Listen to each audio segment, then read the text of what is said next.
예레미야 7장 30절에서 8장 3절입니다. 키워드는 죽임의 골짜기, 참된 희망, 신자의 삶입니다.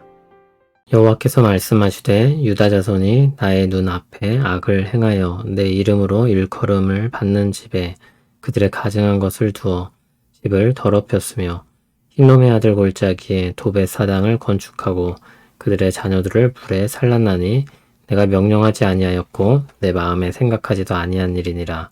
그러므로 여호와께서 말씀하시니라.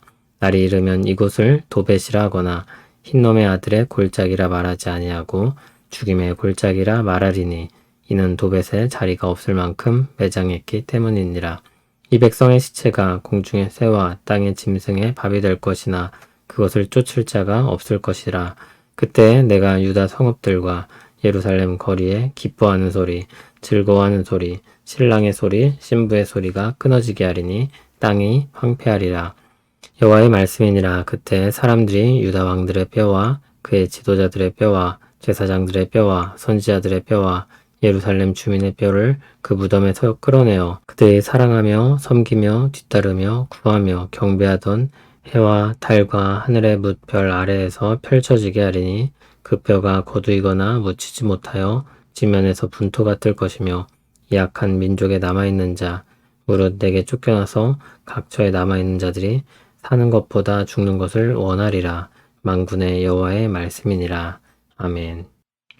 유다의 우상 숭배가 얼마나 악한 지경에 이르고 그로 말미암은 심판이 정당하다는 것을 보여줍니다.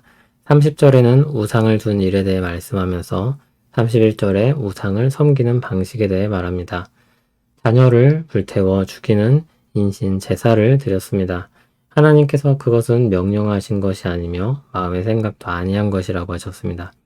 하나님의 뜻과 얼마나 다른 것인지 완전히 정반대편 극단에 있는 것임을 알리십니다. 하나님께서 혐오하는 것이었습니다. 어린아이를 바치는 인신 제사는 몰록과 같은 신을 숭배하는 방식이었습니다. 므낫세 때 이와 같은 만행을 저질렀던 것으로 열왕기하 21장 6절에 기록되어 있습니다. 이후 요시야가 종교개혁을 일으켰고 바로잡은 일이 열왕기하 23장 10절에 나옵니다. 하지만 요시야 이후 이러한 악행이 다시 일어난 것으로 보입니다. 아마 요시야의 아들 여호야김 때였을 것입니다. 하나님께서 이제 그곳을 폐하실 것입니다. 흰놈의 아들의 골짜기는 그곳에서 행했던 일처럼 죽임의 골짜기로 불리게 될 것입니다. 거기에 자리가 없을 만큼 시체가 쌓일 것입니다. 33절을 보면 매장되지 못한 채 버려진 모습이 나옵니다. 그곳에 버려진 시체들이 공중의 새와 땅의 짐승의 밥이 될 것입니다. 그런데 그것을 쫓아낼 사람도 남아있지 않습니다. 신명기에서 불순종에 따른 저주를 선포하실 때 말씀하셨던 일이 그대로 실현됩니다. 34절을 보면 그날의 분위기를 보여줍니다. 기뻐하고 즐거워하는 소리, 신랑과 신부의 소리와 같은 즐거운 소리들이 끊어질 것입니다. 일상의 기쁨이 사라질 것입니다. 8장 1절을 보면 이미 죽은 자들까지도 파헤쳐질 것이라고 했습니다. 그것은 예나 지금이나 엄청난 불명예입니다. 합당한 장례는커녕 예루살렘 주민 전체의 시신이 파헤쳐집니다. 유다의 왕들, 지도자들, 제사장들, 선지자들, 그리고 예루살렘 주민 모두가 대상입니다. 2절에는 해와 달과 하늘의 뭇별 아래 펼쳐지게 할 것이라고 했습니다. 해와 달과 하늘의 뭇별은 자연을 가리키는 말이 아닙니다. 예루살렘이 사랑하고 섬기고 뒤따르고 구하고 경배하던 그들이 신으로 삼았던 대상들입니다. 시체들이 드러나게 되고 썩어 분토, 즉 거름과 같이 될 것입니다. 그리고 악한 백성들 가운데 남은 자들은 사는 것보다 죽는 것을 원할 정도로 비참한 지경에 이를 것이라고 말씀합니다. 헛된 희망은 절망으로 끝날 수밖에 없음을 구약의 뼈아픈 역사를 통해 새기게 하십니다.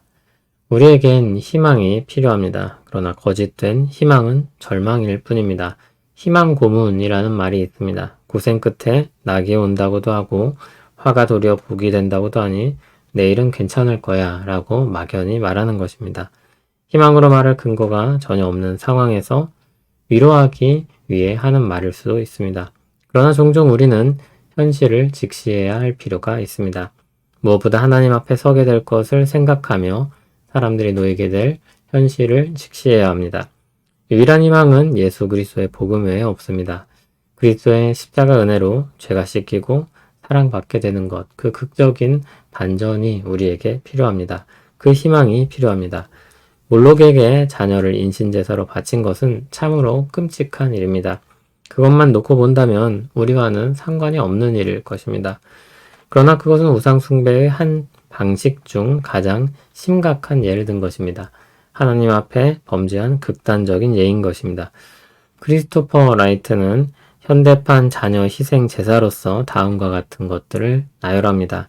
낙태, 깨어진 결혼으로 인한 자녀들의 고통, 음란물, 아동노예, 성매매로 인한 아동학대, 군사적인 문제와 관련된 어린 생명의 손실 등입니다.